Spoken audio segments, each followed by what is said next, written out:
The invitation arrived in a gold envelope. Victor DeLuca's man dropped it on the bar like it was trash.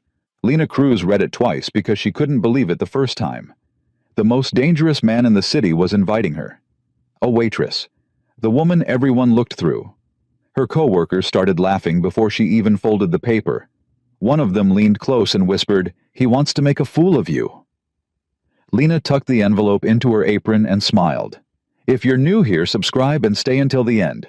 Drop your city in the comments so I can see how far this story has traveled. Nobody handed Lena Cruz anything worth keeping. That was just the truth of her life, plain and unglamorous, the kind of truth that doesn't need decoration. She worked the evening shift at Marlowe's Bar, a narrow place on Clement Street that smelled like old wood and cheaper beer, the kind of bar where the regulars knew each other's names but never learned the waitresses. She had worked there for 3 years. 3 years of balancing trays and dodging grabby hands and smiling at men who talked past her like she was part of the furniture. She was 34 years old. She had a studio apartment with a broken radiator and a view of the parking garage across the alley. She owned exactly 2 pairs of shoes that didn't hurt her feet. She ate lunch at the counter before her shift because the staff meal was free and every dollar mattered. This was her life. She had stopped calling it temporary a long time ago. The night Victor DeLuca walked into Marlowe's Bar, Lena was carrying 3 drinks to table 7 and managing to look completely unbothered by the fact that one of the glasses was cracked along the base and leaking onto her fingers.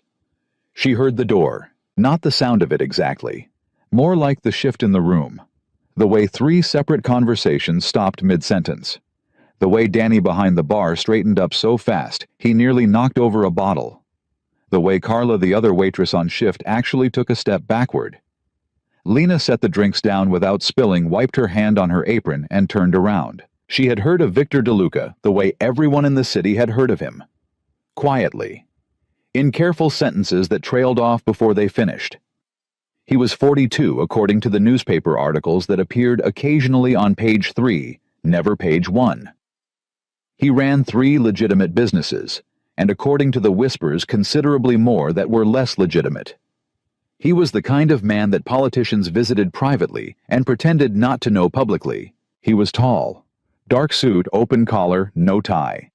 2 men with him who positioned themselves near the door without being told. He looked around the bar once slowly, the way a man looks at a room he already owns. Then his eyes found Lena. She didn't look away. That was the first thing she did that surprised him, she could tell. People looked away from Victor DeLuca. It was a survival instinct. But Lena had spent 3 years being invisible, and invisible people develop a different relationship with eye contact. She held his gaze for exactly 2 seconds, then went back to work. "Table 8 needs a refill," Carla said beside her, voice low and slightly unsteady. "Go. I'll take care of whatever that is." "I've got table 8, Lena said. "Lena." "I've got it, Carla." She crossed the room, took the order from table 8, went to the bar, waited while Danny pretended to be busy. Her hands were steady. She noticed that about herself and found it interesting. Victor DeLuca sat down at the far end of the bar. He didn't order right away. He watched her work for approximately 4 minutes. She knew because she counted. Then he said to Danny, but loud enough to carry, "The one in the blue apron. What's her name?" Danny looked at Lena like he was asking permission. Lena said nothing. "Lena," Danny said. "Lena Cruz." Victor DeLuca nodded once like he was filing that away somewhere. He ordered a whiskey neat, drank half of it, left a $100 bill on the bar, and walked out. The room exhaled. Carla grabbed Lena's arm the moment the door closed. "What was that?" "A man ordering a drink," Lena said. "That was Victor DeLuca, looking at you like you owed him something." "I don't owe anyone anything," Lena said, and went back to table 7 to collect the empty glasses. She thought about it later, alone in her apartment, radiator clanking through the wall. She thought about the way he had looked at her. Not like most men looked at her, passing and dismissive or occasionally leering. Differently, like he was trying to place her. Like she reminded him of something he couldn't quite name. She told herself it meant nothing. She believed it for 4 days. On the 5th day, the gold envelope arrived. It came at the end of her afternoon shift, delivered by a man in a black car who did not get out. He handed it through the window to Marco, the busboy, who handed it to Danny, who held it at arm's length, like it might contain something dangerous, and called across the room, "Cruz, this is for you." Lena took it. She felt the weight of it, the stiff paper, the raised seal on the back. She opened it at the bar because she wasn't going to take it to the back room and let everyone wonder. The card inside was thick cream paper with gold lettering. Formal, precise. Mr. Victor DeLuca requests the honor of your presence at a private gathering. Saturday the 15th, 7 o'clock in the evening. Dress accordingly. An address followed. She recognized the neighborhood. Old money and new money shaking hands over dinner. The silence lasted about 3 seconds. Then Marcus, who ran the kitchen, leaned through the service window and started laughing. Not a small laugh. A full, rolling, helpless laugh that he didn't bother to cover. "He's playing with you," Marcus said. "That's what that is. He's going to parade you around in front of his people and watch them eat you alive." "Okay," Lena said. "Okay." Carla stared at her. "That's your response. What would you like me to say?" "I'd like you to say you're not going." "Why wouldn't I go?" The whole bar seemed to lean in. 2 regulars at the corner table stopped pretending to watch the game. Danny polished the same glass for 30 seconds without realizing it.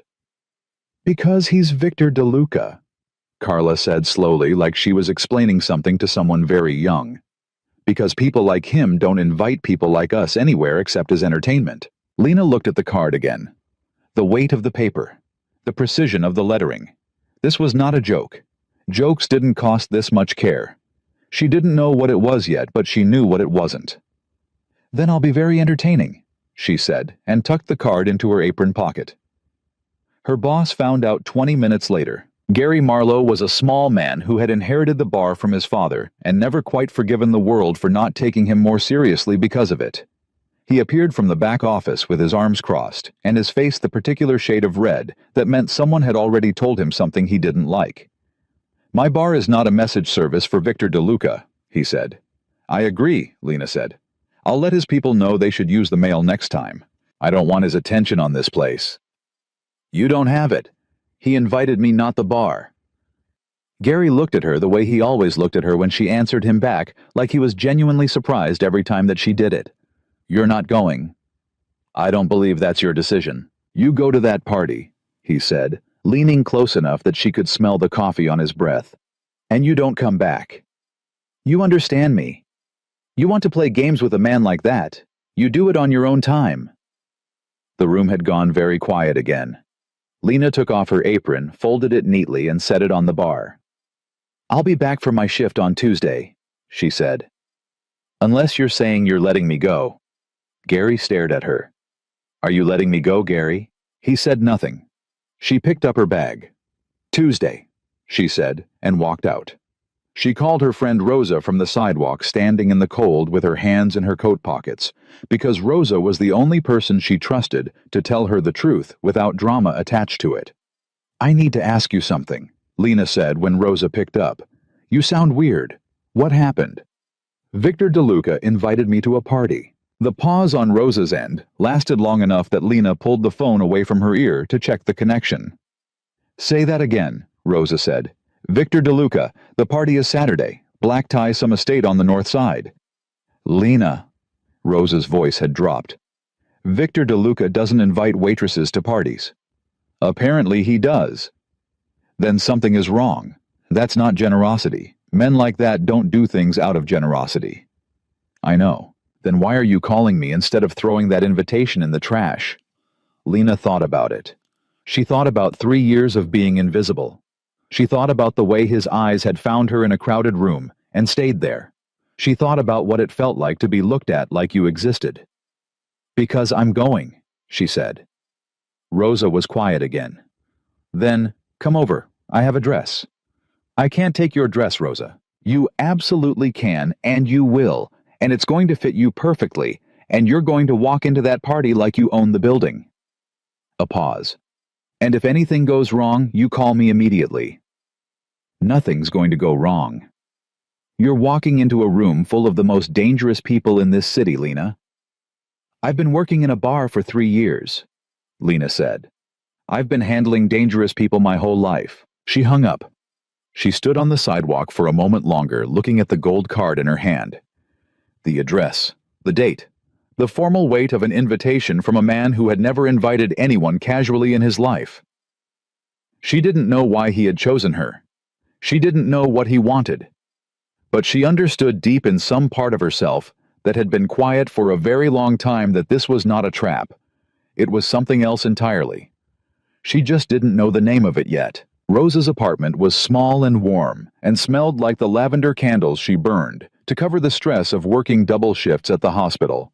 She opened the door before Lena even knocked, which meant she had been watching from the window, which meant she was more worried than she had let on over the phone. "Come in," Rosa said. "I made coffee. Sit down."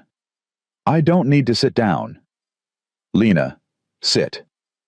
Lena sat. Rosa set a mug in front of her and stood with her arms crossed, studying her face the way she always did when she was trying to decide how much of the truth Lena could handle. They had been friends for 11 years. Rosa knew things about Lena that no one else knew, including the parts Lena preferred not to examine too closely. "Tell me everything," Rosa said. "From the beginning," so Lena told her. The night Victor DeLuca walked into Marlowe's. The way the room changed when he entered. The 4 minutes he watched her work before he asked her name. The $100 he left on the bar. The gold envelope 5 days later. Gary's ultimatum. Her own response, which she was only now beginning to process out loud. Rosa listened without interrupting, which was remarkable because Rosa interrupted everything. When Lena finished, Rosa was quiet for a long moment. Then she said, "He watched you for 4 minutes." "Yes." "And you didn't look away?" "No." "Most people look away from Victor DeLuca within the first 10 seconds. I've heard that." "I don't have the energy to be afraid of strangers," Lena said. "I'm too tired." Rosa almost smiled. Almost. "The dress is in the closet. Black fitted just above the knee. I wore it to my cousin's fundraiser last spring and never again because it makes me look like I'm trying too hard." She paused. "On you, it's going to look like you're not trying at all, which is exactly the right message." "Rosa, I don't know what message I'm trying to send." "That's the point." Rosa sat across from her. "You walk in with no agenda visible on your face, and you let him explain himself. You watch, you listen. And if anything feels wrong, anything at all, you leave. You don't explain, you don't argue. You just go. You make it sound like a job interview. It's more dangerous than a job interview." "Everything in my life is more dangerous than a job interview," Lena said. "That's not new." Saturday came without ceremony. Lena was ready at 6:30. Rosa had come over to help with her hair, which Lena had resisted until Rosa pointed out quietly that resistance was a form of self-sabotage, and Lena was not allowed to self-sabotage tonight of all nights. So she sat still and let Rosa work and tried not to look at herself too closely in the mirror, because she didn't quite recognize the woman looking back. She took a cab because she didn't own a car. The driver didn't say much. She was grateful for that. She knew she was close when the streets changed. The same city, different rules. Less noise. More space between things. The kind of quiet that money buys and guards carefully. The cab stopped. Lena paid. She stood on the sidewalk for exactly 3 seconds, which was as long as she allowed herself, and then she walked toward the entrance. The man at the door was large and expressionless. He looked at her without recognition, which meant Victor had not warned his people to expect her, which meant she was either a test or a surprise or both. "Lena Cruz," she said. "I have an invitation." She handed him the gold card. He looked at it. Something shifted in his face, small and controlled, but she caught it. He stepped aside immediately. That was the first thing that told her she had been expected after all. She walked in. The room hit her like a wall of warmth and sound, and the particular pressure of too many important people in one space. She felt every eye that found her, and there were more than she expected. Not all at once. One at a time, in small ripples, like she was a stone dropped in still water, and the circles were spreading outward without her doing anything at all. She kept moving. A woman in red passed her with a smile that didn't reach past her cheekbones. "First time?" she said. "Is it that obvious?" Lena asked. "Darling, no one walks in alone unless they were invited by someone very specific." The woman tilted her head. "Who brought you?" "Victor DeLuca." The woman's smile changed completely. It became genuine, which was more unsettling than the fake version. "Is that right?" she said. Not a question. She drifted away before Lena could respond. Lena found a place near the edge of the room where she could see most of it. She didn't take a drink from the passing tray because she wanted her head clear. She watched the way people arranged themselves around invisible hierarchies, the small bows of attention, the angles of bodies leaning toward power. She had always been good at reading rooms. 3 years of bar work made you good at reading rooms. She had been standing there for maybe 7 minutes when she heard his voice, not directed at her. Across the room, low and measured, the voice of a man who never needed to raise it to be heard. She didn't turn immediately. She waited until the conversation around him had shifted, and then she looked. Victor DeLuca was watching her from across the room. He had been watching her, she understood, since she walked in. He excused himself from the group he was standing with and moved toward her. The room reorganized itself around his path without anyone appearing to notice they were doing it. That was real power, she thought. Not the kind that pushes. The kind that bends everything toward it like gravity. He stopped in front of her. "You came," he said. "You invited me," she said. "A lot of people would have thrown that invitation away." "I almost did." He looked at her the same way he had looked at her across Marlowe's bar, that focused, measuring attention that felt less like scrutiny and more like recognition. "But you didn't." "No." "Why not?" She held his gaze. "Because I've spent 3 years being dismissed by people who thought I was small. I decided I was done deciding for other people how they should treat me." She paused. "Why did you invite me?" He didn't answer immediately. That was interesting. This was not a man who hesitated because he didn't know what to say. He hesitated because he was choosing how much to say and when. "Because I recognized you," he said finally. "We'd never met." "No." He picked up a glass from a passing tray, not because he wanted the drink, but to have something to do with his hands, she noticed. That was a tell. Have you ever seen something placed in the wrong context and immediately understood it didn't belong there? "Yes," she said. "Most days when I look in the mirror." Something moved in his face. Not quite a smile. Something older than a smile. "Then you understand why I invited you." Before she could respond, a man materialized beside Victor. 60s silver hair, the kind of tan that came from somewhere with a yacht. His name was Harrison Cole, and she knew that name. She knew it in the way you know a name that was once attached to something that cost you everything. Harrison Cole looked at her, and he went very, very still. It lasted only a second. Then his face rearranged itself into something smooth and social, the practiced blankness of a man who had spent decades managing his expressions. "Victor," he said, "I didn't know you were expanding your guest list." "I expand it when I see fit," Victor said. His tone was pleasant. His eyes were not. Cole looked at Lena again more carefully now, the way someone looks at a problem they thought they had already solved. "And your guest is—" "Lena Cruz," Lena said, because she was not going to wait for Victor to speak for her. She watched Cole's jaw tighten on her name. "I don't think we've met." "No," Cole said. "We haven't." He was lying.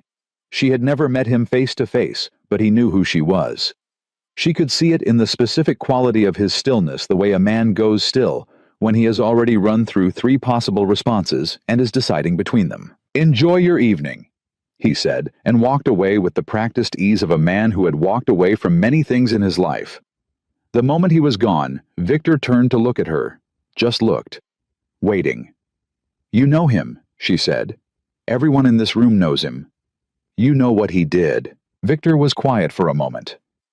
Around them, the party continued laughter and glass, and the low percussion of 100 separate conversations. "I know a great many things about a great many people," he said carefully. "That's how I stay alive." "That's not an answer." "It's the answer I can give you right now," She studied his face. He wasn't evasive. He was precise. There was a difference, and she had learned a long time ago to pay attention to the difference. "Why is he here tonight?" she asked. "Because I invited him." The air between them shifted. She felt it before she understood it, a recalibration of everything she thought she knew about why she was standing in this room.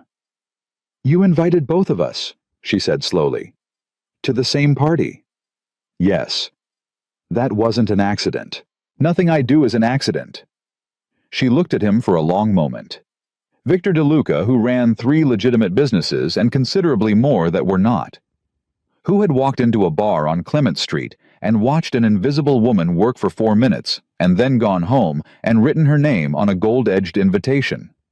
Who had invited Harrison Cole, the man whose organization had buried her career 6 years ago, to stand in the same room as her? "What are you doing?" she asked, and her voice was quiet and very steady. He looked at her with something she hadn't expected to see on a face like his, something that looked almost like respect. "I'm giving you the room," he said. "What you do with it is up to you." She had been given the room. That was what kept turning over in her mind, as Victor stepped back not far, just enough to make it clear that whatever happened next was hers to decide. The party moved around them like water around stone, and Lena stood with Harrison Cole's retreating back in her line of sight and 6 years of swallowed anger sitting in her chest like something that had finally found a door. She made herself breathe. She made herself think. She had learned a long time ago that rage without direction was just noise. She had made that mistake once early on, when she still believed that being right was enough. Being right had cost her everything. She was not going to waste this moment on being right. She was going to be something more dangerous than right. She was going to be ready. "Tell me one thing," she said to Victor without turning to look at him. "Did you know about the project before tonight, or after?" "Before," he said. "How long before?" A pause. 4 months. She turned then. "You've been investigating Harrison Cole for 4 months. I've been investigating a number of people. And you walked into Marlowe's bar because I needed to understand who you were before I decided what to do with what I found." He said it plainly without apology, the way a man states weather. "I needed to know if you were someone who had walked away or someone who had been pushed. There's a difference, an enormous one." She thought about that, about the 4 minutes he had watched her work, about what he had been looking for in those 4 minutes, not beauty, not novelty, something more specific. Evidence. He had been reading her the way she read rooms, looking for the shape of what she carried. "And what did you decide?" she asked. "That you had been pushed," he said, "and that you were still standing." She would not let that land too softly.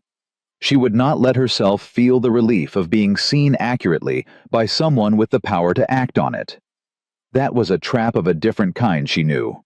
Gratitude that turned into dependency. She had been through enough to know better. "I need to talk to him," she said. "I know." Alone. Victor looked at her for a moment. Then he nodded once and moved away. And she understood that this too had been planned. The space he created around her was deliberate. The angle of the room, the position of his people, the fact that Harrison Cole had not yet left, all of it arranged with the quiet precision of a man who thought 12 moves ahead and never showed the board. She crossed the room. Cole was standing with 2 men she didn't recognize, laughing at something entirely too relaxed for a man who had just seen a ghost. That was interesting. Either he was better at this than she expected, or he had already decided she was not a threat. He was about to find out how wrong that was. She stopped beside him and said nothing. Just waited. He felt her before he saw her. She watched the laugh die on his face by degrees that slow fade from social to careful. He turned. "Ms. Cruz," he said. Smooth, practiced. "Mr. Cole," she said. "I think we should talk." The 2 men with him read the temperature of the exchange and drifted away with the trained instinct of people who had spent their lives in rooms like this. Cole watched them go. Then he looked back at her, and for the first time, the smoothness cracked just slightly at the edges. I don't know what you've been told, he said, keeping his voice low and social, the performance of a casual conversation. But I don't think this is the appropriate setting for whatever you have in mind. You stole my work, Lena said. Same volume, same tone, like she was talking about the weather. The Meridian Community Development Project. I designed it. I documented the funding corruption. I brought it to your organization. And 2 weeks later I was terminated, and the report disappeared, and you filed the project under your director's name, and received a federal grant for work I did entirely. Cole said nothing. You also had me flagged, she continued. I know because I applied to 7 organizations in the 14 months after I was fired, and I got no further than the first interview at every single one. A woman from the 3rd place actually called me privately and told me to stop applying. She said there was a note on my name. She wouldn't tell me whose. Cole picked up a glass from the table beside him. His hand was steady. She gave him credit for that. You have no evidence of any of this, he said. I didn't, she said. Past tense. Something moved behind his eyes. Fast and controlled, but she caught it. Whatever DeLuca has told you or shown you, he said, leaning slightly forward. Now the social performance fully gone. You need to understand something. Men like him don't do anything without a price attached. He's using you. Whatever he has on me, he's using you to deliver it, because it's cleaner than delivering it himself. I know that, Lena said. Cole blinked. I know I'm being used, she said. The difference between you and him is that his use of me gets me something I actually want. Yours left me eating staff meals for 3 years. Cole's jaw tightened. What do you want? I want to hear you say it. That's not going to happen. Then I want it on record, she said. And I think it already is. She saw it then, the specific moment a person realizes the conversation they thought they were controlling has been something else entirely. His eyes moved. Not to her. To the room around her. Calculating. Finding the angles. Who's recording? He said very quietly. I genuinely don't know, Lena said. That's his department. Cole set the glass down. He straightened. He looked at her with the cold, evaluating expression of a man who had decided on a new strategy, the strategy of people who have been cornered and know it. You think this ends well for you, he said. You think because DeLuca is standing somewhere in this room watching you're protected. He stepped slightly closer.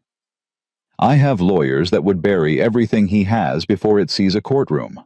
I have relationships in this city that go back 30 years.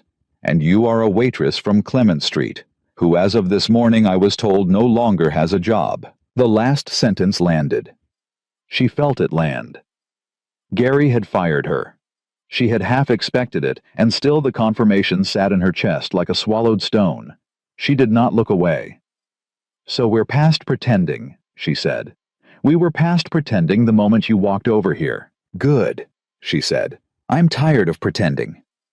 She reached into the small clutch Rosa had lent her and placed a folded paper on the table beside his glass. That's a copy. The original is somewhere you won't find it without a court order. Cole looked at the paper without touching it. What is this? My report. The original one with timestamps and communication records that predate your director's filing by 4 months. She watched his face. I kept copies of everything. I didn't know why I kept them at the time. I think I just couldn't let it go entirely. I kept them in a storage unit I've been paying $18 a month for since I was fired. $18 a month. She paused. That's what the truth cost me. $18 a month for 6 years. Cole's hand moved toward the paper. She put 2 fingers on it before he could pick it up. That one's yours, she said. Keep it. Consider it a courtesy. She turned and walked away. Her legs were steady. She was genuinely surprised by that, surprised by the whole of herself in this moment, the clarity of it, the absence of the shaking she had expected. She felt light in a way she didn't have a word for, the specific lightness of a weight that has been put down after so long that you've forgotten what your body feels like without it. Victor found her before she had crossed half the room. He fell into step beside her without a word, and they walked together toward the quieter edge of the party, away from the center, away from Cole, away from the performance of it. He said you're using me, Lena said. He's right, Victor said. She stopped. He stopped with her. Then tell me the rest, she said. The part you haven't told me yet, because there's a part you haven't told me, I can feel it. He looked at her for a long moment. Around them, the party swelled and receded. Someone laughed too loudly near the bar. A woman in green silk passed close enough that her perfume lingered for a second in the air between them. Harrison Cole is not the only person in this room who had a hand in what happened to you, Victor said. The floor did not move. She only felt like it did. Who else, she said. He didn't answer immediately.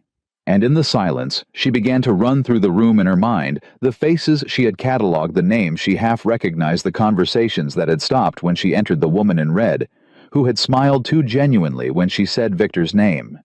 How many people? She said. 3, he said. Cole sourced the project. A city official pushed through the grant. And a third person ensured you were flagged across every organization in the sector. He paused. That third person is standing 12 feet to your left. She did not turn. She made herself not turn. She breathed in once slowly through her nose, the way Rosa had taught her years ago, when she was going through the worst of it, and Rosa had made her practice breathing like it was a skill she had to relearn. Why are you telling me this tonight? She said. Why not 6 months ago? Why not a year ago? Because 6 months ago I didn't have enough to protect you with it. Tonight I do. She turned and looked at him fully. If you have enough, why do you need me here at all? Victor held her gaze. Because evidence can be buried, he said. Testimony can be discredited. But a room full of witnesses watching you stand in front of the people who destroyed your life. He paused. That's a different kind of record. She understood. She was the proof of concept, not the evidence. The proof that there was a person, a real one, standing on the other side of what these men had done. A face. A name. A woman in a borrowed dress who had taken a cab from a bar on Clement Street and refused to be small for one more night. She turned slowly to the left. 12 feet away, deep in conversation, stood a man she recognized in the way you recognize something you've tried very hard to forget. City Councilman David Marsh. He had shaken her hand once, 6 years ago, at the community meeting where she had first presented the Meridian Project. He had told her it was the most promising proposal he had seen in years. 3 weeks later, she had been fired. Marsh looked up from his conversation and found her eyes across the room, and in the 2 seconds before he looked away, she saw it. The thing Cole had hidden, better the flash of genuine fear in a man who had not expected to be confronted by the consequence of what he had done. She held his gaze until he broke it. Then she looked back at Victor and said very quietly, "Tell me what you need me to do next." Tell me what you need me to do next. Victor looked at her for a moment that stretched longer than it should have. Then he said, "Nothing." She stared at him. "That's it," he said. "That's all I needed. You already did it." "I don't understand." "You stood in the same room as the 3 men who buried you," he said quietly, "and not one of them could make you disappear a second time. That matters more than you know. Witnesses saw your face. They saw theirs. They saw the way Cole went still when you said your name. They saw Marsh look away." He paused. "In rooms like this one, that kind of thing travels faster than any court document." Lena processed that. She had been prepared for instructions. She had been prepared for something complex, a next move, a play she hadn't yet understood. She had not been prepared for the answer to be that she had already done enough by simply standing there and refusing to be invisible. "That can't be all of it," she said. "It isn't," he admitted. "But the rest isn't yours to carry. The rest is mine." "Victor." "Lena?" He said her name the way people said names when they wanted someone to stop pushing. She noticed he used it for the first time. Not Ms. Cruz. Not a formal distance. Her name plain and direct, like something he had decided to stop being careful about. She let it go. For now. The party was shifting around them, that late evening reorganization of people moving toward exits and after-dinner drinks and private conversations that had been waiting for a more intimate setting. Lena felt the adrenaline beginning to drain out of her. Not fast, slowly, like air leaving a tire, leaving behind something that felt exhausted and scraped down and more honest than anything she had felt in years. A woman approached them. Mid-50s dark blazer, the kind of self-possession that didn't come from money but from having survived something significant. She looked at Lena with direct assessing eyes and extended her hand. "Patricia Wynn," she said. "I run the Wynn Foundation, Community Development and Urban Equity Initiatives." Lena shook her hand. "Lena Cruz." Patricia nodded slowly, like she was confirming something she already knew. "I watched you talk to Harrison Cole 20 minutes ago." She glanced briefly at Victor, then back to Lena. "I don't know what was said, but I know what a person looks like when they're telling someone a truth that person doesn't want to hear. I've done it enough times myself." A pause. "Victor tells me you designed the Meridian Project." The name in someone else's mouth, said without the weight of theft attached to it, still caught Lena off guard. "I did," she said. "I read about that project when it was filed," Patricia said. "Something always felt wrong about the credit structure. The writing had a different voice than the director who supposedly authored it." She tilted her head slightly. "I should have followed that instinct." "Yes," Lena said, because she was too tired to be gracious about it. "You should have." Patricia absorbed that without flinching. "I'd like to have coffee with you next week," she said, "if you're open to it." "I'm open to it," Lena said. Patricia handed her a card, nodded once at Victor, and walked away. Lena looked down at the card in her hand. Clean embossed lettering, real weight, the kind of card that meant what it said. She was still looking at it when Victor said quietly, "That's the beginning." "Of what?" "Of the room seeing you as you actually are." She almost said something sharp back. She was primed for it, the old reflex of deflecting anything that felt like it might matter. She stopped herself.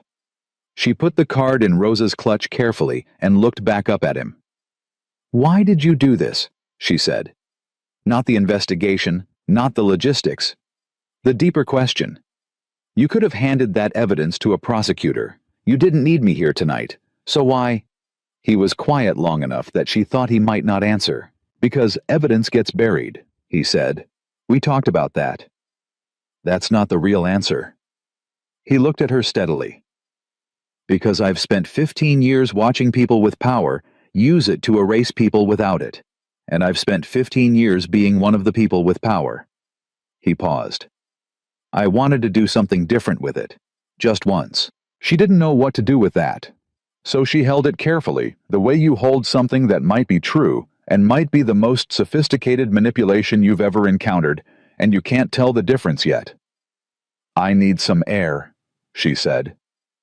He nodded. He didn't follow her. She found a quieter space away from the main flow of the party. She called Rosa from there, not because she needed rescuing, but because she needed one voice that had no agenda attached to it. Rosa picked up on the second ring. "Are you alive?" "I talked to Cole," Lena said. "Oh God." "And Marsh was there." "David Marsh, the councilman, Lena." "I know." "Are you okay?" She thought about that honestly. Her hands were not shaking. Her voice was steady. She felt like someone had reached into her chest and rearranged everything in there, put things in different positions closer to the surface. "I think so," she said. "I think I'm actually okay." "What happened?" "I told him the truth in front of witnesses," she said. "And it didn't kill me." Rosa made a sound that was half laugh and half something that might have been crying if Rosa ever cried, which she almost never did. "Come home when you're ready," she said. "I'll be up." "Rosa?" "Yeah." "Thank you for the dress." "The dress was waiting for the right person," Rosa said. "Go finish whatever you started." Lena put the phone away. She straightened, and when she turned back toward the party, she nearly walked directly into David Marsh. He had found her. That was her first thought, fast and cold. He had followed her. He was shorter than she remembered. Funny the things that changed when fear left the picture. He was average height, slightly soft around the jaw, with the careful appearance of a man who spent money on looking trustworthy. "Ms. Cruz," he said. His voice was low and very controlled, the voice of a man managing something internal with considerable effort. I think we've been caught in a misunderstanding. Do you? She said. I want you to know that I had no direct hand in what happened with the Meridian project. Whatever Harrison Cole told you or implied, I was a peripheral participant at most. A signature on a document I didn't fully examine. He spread his hands, the universal gesture of the innocent man. I was misled too. She studied him. He was practiced. He was very practiced. And under the practice there was something real, not remorse, not shame, something more purely self-interested. Fear. You signed the grant approval, she said. Your signature authorized the transfer of $68,000 to a project filed under someone else's name, while the original author was being blacklisted from the sector. She paused. That's not peripheral. I was not aware of the blacklisting. That's the part you're going with. Her voice was still quiet. It surprised her again, the steadiness of it. Not the theft, not the cover-up, just the blacklisting. Marsh's careful expression flickered. I'm telling you, I can help, he said, shifting gears with the ease of a man who changed lanes by instinct. Whatever you're trying to accomplish tonight, I can make things easier. I have relationships with every major development organization in the city. One phone call from me and those doors open. They were open before you closed them, Lena said. Lena. He had not used her first name before. It was a calculation she understood, a bid for intimacy, a way of leveling the ground between them. People make decisions in context. The context was wrong. I am telling you I can correct it. You're telling me you want to make a deal. I'm telling you I'm extending an offer in good faith. There's no good faith here, she said. There's a man who helped bury a 28-year-old woman's career and is now standing in front of her 6 years later, offering to undo it in exchange for what? My silence. Marsh said nothing. Because I want to be clear, she said. That's not what this is. I'm not here to make deals. I'm not here to be managed. I'm here because someone finally gave me a room where I didn't have to be invisible, and I am not going back to invisible. She stepped around him. He caught her arm. Not hard. A touch, barely the tips of his fingers on the sleeve of Rose's dress. But it stopped her because it was the specific kind of contact that said, I still believe I can control this, and she had had enough of men who believed they could control her. She looked down at his hand on her sleeve. She looked up at his face. He let go. She walked back into the party. Victor was waiting near the center of the room, talking to a man she didn't know, but his eyes tracked to her the moment she appeared.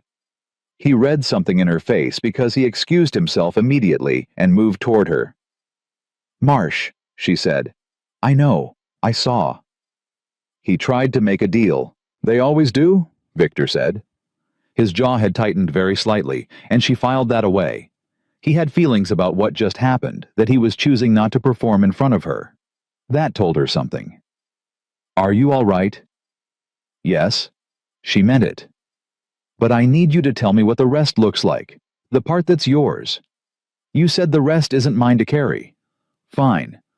But I need to know it's actually being carried. He looked at her for a long moment. Then he made a decision she could visibly watch him make. Come with me, he said. He led her to a smaller room off the main hall, and there were two people already there, waiting, a man and a woman. She didn't recognize both of them, with the careful, watchful demeanor of people who made their living in precision. Marcus Reyes, the man said. Attorney? Diane Park, the woman said. Investigative journalist, The Chronicle. Lena looked at Victor. The evidence goes public Monday, he said. The documentation you kept in that storage unit, combined with what my people have spent 4 months building, is enough to open a formal investigation into Cole Marsh and the third party, a woman named Sandra Fell, who ran the sector blacklisting. The Chronicle runs the story. Reyes files the civil complaint simultaneously. Monday, Lena said. Monday. 3 days. 3 days. She looked at Diane Park. You have my documents already. Victor shared copies 2 weeks ago, Diane said. I've been building the piece around them, but I need a statement from you, on the record, your name attached. She paused. Only if you're willing. The room was very quiet. Lena thought about $18 a month for 6 years. She thought about the staff meal at Marlowe's Eaton, standing at the counter before the dinner rush. She thought about 7 job applications, and 7 first interviews, and 7 conversations that went nowhere because someone had written a note next to her name. She thought about the gold envelope sitting on the bar and every person who told her not to open it. "I'm willing," she said. Diane Park opened a recorder on the table between them. "Whenever you're ready," she said. Lena sat. She folded her hands in front of her. She thought about where to begin. She began at the beginning. She began with the Meridian Project, with the community she had designed it for, with the months of fieldwork and documentation, and the late nights she had spent making it something real. She talked about the corruption she had found in the funding structure, the way she had reported it internally, the 2 weeks of silence that had followed, and the morning she arrived at work to find her access card deactivated and a security guard waiting at the door. She talked about the 7 applications. She talked about the woman who had called her privately and told her to stop. She talked about the storage unit, about $18 a month, about the specific quality of a decision made in the dark to hold on to something you don't know how to use yet, because letting go of it feels like agreeing to disappear entirely.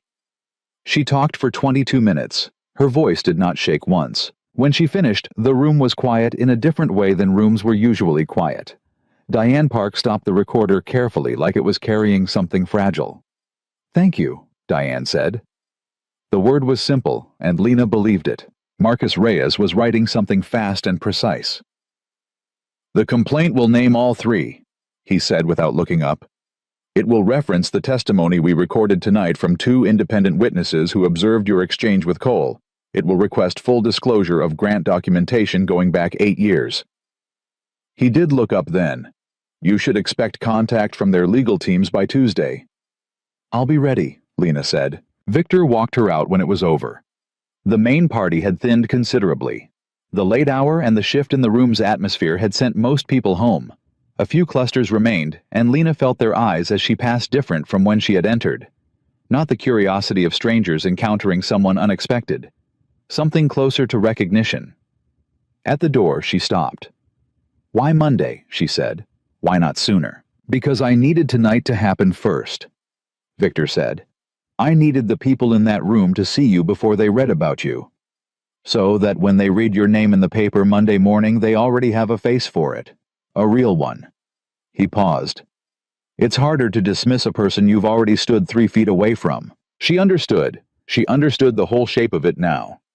Every piece of tonight arranged not to humiliate her, not to use her as a prop, but to give her presence before she had power. To make her real in the room where decisions were made before the documents arrived that would force those decisions to be made. "You've been planning this for 4 months, she said. "Yes."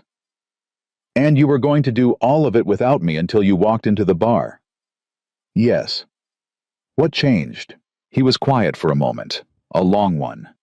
"I saw you carry 3 drinks to a table with a cracked glass leaking on your fingers," he said. "And you didn't flinch, and you didn't spill, and when I asked your name, you didn't give me the reaction people usually give me." He paused. "You looked at me like I was a person." She almost laughed, of all the things she had expected him to say. "You are a person," she said. "Not to most people in that room," he said quietly. She held that.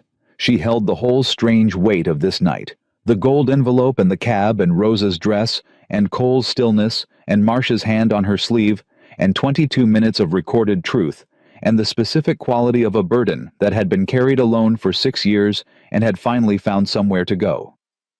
She put out her hand. He looked at it for a half second, then he shook it. His grip was firm and brief and real. "Monday," she said. "Monday," he said. She walked out into the night air and called a cab and stood on the sidewalk waiting, and she felt something she did not immediately have a name for, something clean and forward-facing, like a window opened in a room that had been closed too long. She thought about it the whole ride home. By the time she reached her street, she had found the name for it. It was the feeling of being exactly where she was supposed to be, not because someone had placed her there, but because she had walked there herself, one step at a time, through every closed door and every staff meal, and every conversation that went nowhere, all the way to a room full of the most powerful people in the city. and she had stood in the middle of it and told the truth, and not one of them had been able to make her disappear. She did not sleep that night. Not because she was afraid. Not because her mind was running through worst-case scenarios the way it used to back when she had spent entire nights cataloging everything that could go wrong and finding no end to the list. She didn't sleep because she was too awake, too present. Like every nerve in her body had finally decided to fire at full capacity after years of running on a reduced current. She lay in her apartment with the broken radiator knocking through the wall, and Rosa's dress hanging on the back of the door, and Patricia Wynn's card on the nightstand, and she stared at the ceiling and let herself feel it. All of it. The fear she hadn't allowed herself during the party. The anger she had carried so long, it had become structural part of the way she held herself upright. The grief underneath the anger for the years, for the work, for the version of herself that had existed before that security guard met her at the door, with her access card already deactivated. She let herself feel it because she was done storing it. Around 4 in the morning, she got up, made coffee, sat at her small table, and wrote 3 pages in a notebook she had not opened in 2 years. Not for anyone, just for herself. Just to put it somewhere outside her body. When she finished, she felt different. Not healed. Not finished. Different in the way that an argument feels different after you've finally said the thing you've been holding back. Lighter and more honest and a little raw at the edges. Sunday passed quietly. Rosa came over in the afternoon, and they sat together without talking much, which was its own kind of language between them. Rosa made soup. Lena let her. They watched an old movie neither of them had seen before, and at some point, Rosa fell asleep on the couch, and Lena covered her with the blanket from the bedroom, and turned the volume down, and sat in the dark for a while listening to her friend breathe. She thought about what Victor had said, that it was harder to dismiss a person you'd already stood 3 feet away from. She thought about all the rooms she had been dismissed in before anyone had bothered to stand 3 feet away from her. All the decisions made about her from a distance, her career, her reputation, her future. All handled by people who had never once looked her in the face while they did it. Monday arrived the way important days always did. Unremarkably, just another morning with gray light coming through the window and the smell of coffee and the ordinary sound of the city starting itself up outside. She was reading the news on her phone at 7:15 when the story dropped. The Chronicle published it at 7:13. She knew the exact time because she watched the notification appear. She clicked it with the particular feeling of someone pulling a bandage off something that had been covered too long. The headline used her name. Her full name. Lena Cruz. Not the name of the project. Not the name of the organization. Her name first before anything else. She read the first paragraph 3 times. Diane Park had written it with the specific economy of someone who knew exactly what details to include to make every sentence land. The stolen project, the blacklisting, the 6 years, the storage unit, $18 a month. That detail was in the 3rd sentence, and she understood why. It was the detail that made it real. Not the corruption, not the grant fraud, not the legal language of it. $18 a month. That was the detail that said this is a person, this cost her something specific. This was not abstract. Her phone started ringing at 7:19. Not from anyone she expected. The first call was from a woman she had worked with briefly 8 years ago, before the Meridian Project, before everything. She hadn't heard from her in years. "I just read the story," the woman said. "Lena, I am so sorry. I had no idea." "I know," Lena said. "Is there anything I can do?" "I'll let you know," Lena said and meant it. The second call was from a number she didn't recognize. She let it go to voicemail.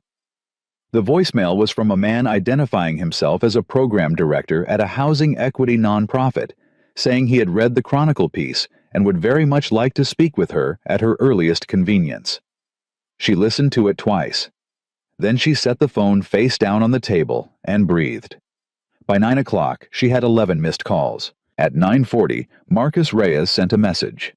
The civil complaint had been filed. Cole's attorney had already called. Marsh's office had issued a statement carefully worded using the specific language of men who have lawyers review every syllable before it goes public. It did not deny.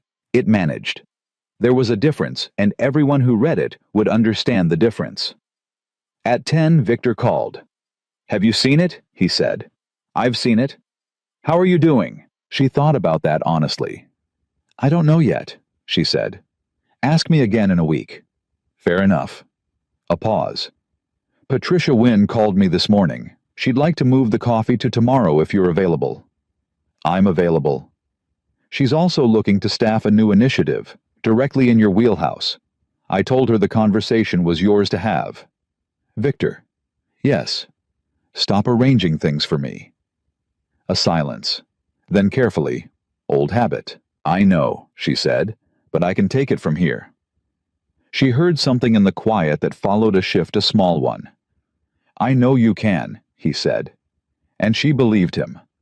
She was still sitting at the table when the knock came at her door at 11:15. She wasn't expecting anyone. Rosa had gone home that morning. She opened the door with the phone still in her hand.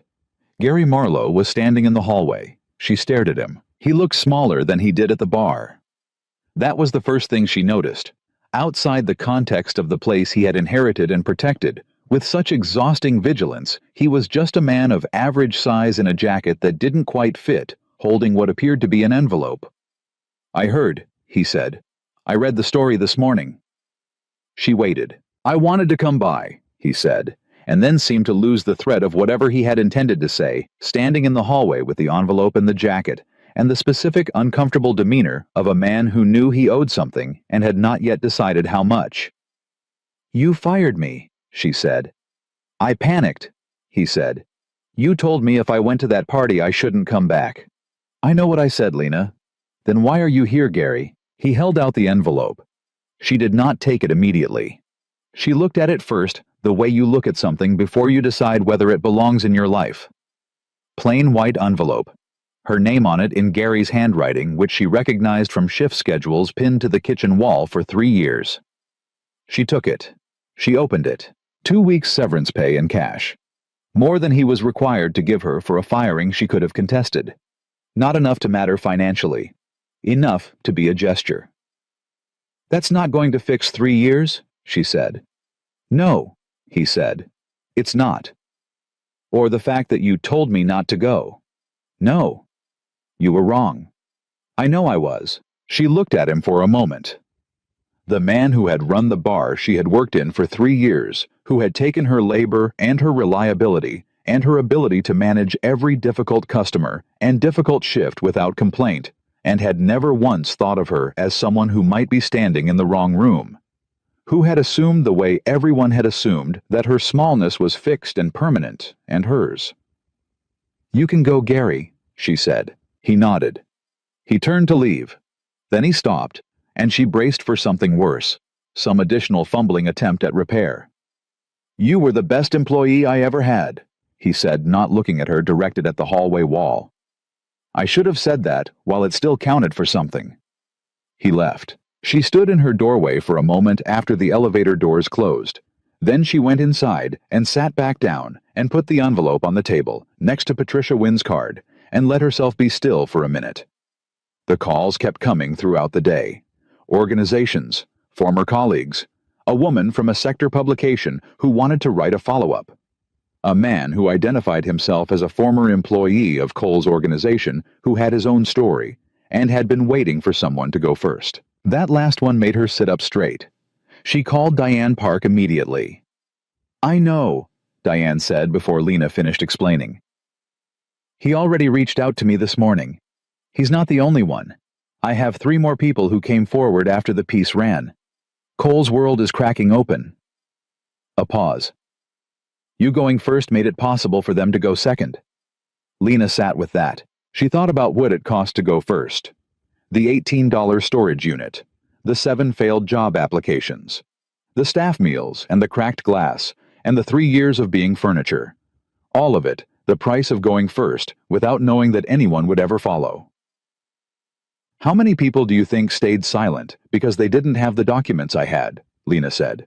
"A lot," Diane said without softening it. "That's the honest answer. A lot of people made the calculation that it wasn't worth it, that they'd lose, that nobody would listen. You made a different calculation." I made the same calculation, Lena said. I just ran out of room to store the cost of silence. Diane was quiet for a moment. Can I quote you on that? Yes, Lena said. You can quote me on everything. The day kept moving. By 4 p.m, the story had been picked up by 2 national outlets. Marsh's office issued a second statement, this one using slightly different language, the language of a man whose lawyers had read the first statement and found it insufficient. Cole had not issued any statement at all, which Marcus Reyes told her by text was the most telling development of the day. At 5:30, she put her phone down, washed her face, and called Rosa. It's happening, she said when Rosa picked up. I know I've been watching, Rosa said. I've been watching all day. Lena, your name is everywhere. I know. How does it feel? She thought about how to answer that. The honest version, not the clean one. It feels like standing outside in cold air after being inside too long, she said. Not comfortable exactly, but real, like my lungs actually work. Rosa laughed, and it was the laugh that meant she was also crying, which happened more often than Rosa would admit. Come for dinner tonight, she said. I made too much food again. I'll be there at 7, Lena said. She arrived at Rosa's with the envelope from Gary in her bag and Patricia Wynn's card in her pocket and 11 unread voicemails on her phone. Rosa opened the door and looked at her for a long moment, the full inventory of a woman who had known her through every version of the last 11 years. Every hard year and every quiet one. Every night. Lena had sat at this table and told her she was fine when she wasn't, and Rosa had let her say it and made soup anyway. You look different, Rosa said. I feel different, Lena said. Good different. Yeah, Lena said. Good different. They ate dinner at the small table by the window, and it was soup again. The same soup Rosa always made when something important had happened, and it tasted exactly the way it always tasted, which was like the specific comfort of being known by someone who had chosen to keep knowing you even when you made it difficult. Toward the end of the meal, Rosa said, What happens now? Lena thought about the calls, the organizations, the man from Cole's office who had waited for someone to go first. Patricia Wynn's initiative. The recording she had made in a quiet room while Marcus Reyes wrote in careful, precise strokes beside her. The civil complaint already filed, the legal machinery already turning, already grinding towards something that could not be stopped by a deactivated access card or a note next to a name. Now I go back to work, Lena said. Real work, the kind I should have been doing all along. Community development. Community development. Rosa raised her water glass. Not wine, just water, but the gesture was the same. To the Meridian Project, she said. 6 years late. Lena raised her glass. To the Meridian Project, she said. Right on time. She walked home that night under a clear sky, taking the long way, the route that went past the street where Marlowe's bar sat with its narrow door and its smell of old wood and cheaper beer, and she didn't stop, didn't slow down, didn't feel what she had expected to feel walking past it, which was anger or grief or the particular ache of time wasted. She felt nothing except forward. The storage unit was empty now. The documents were in Diane Park's hands and Marcus Reyes' files, and the public record of a complaint that named names and cited dates and carried the full specific weight of the truth she had been paying $18 a month to preserve. The note next to her name had been replaced by the story. Her story, in her own words with her name at the top in the Chronicle's clean black font. Lena Cruz, community developer. The woman who designed the Meridian Project. The woman who told the truth when it cost her everything, and told it again when someone finally gave her a room large enough for it to be heard. She had never been small. She had only ever been placed in rooms too small to hold her by people who needed her to stay the size they had decided she was. She was done being decided.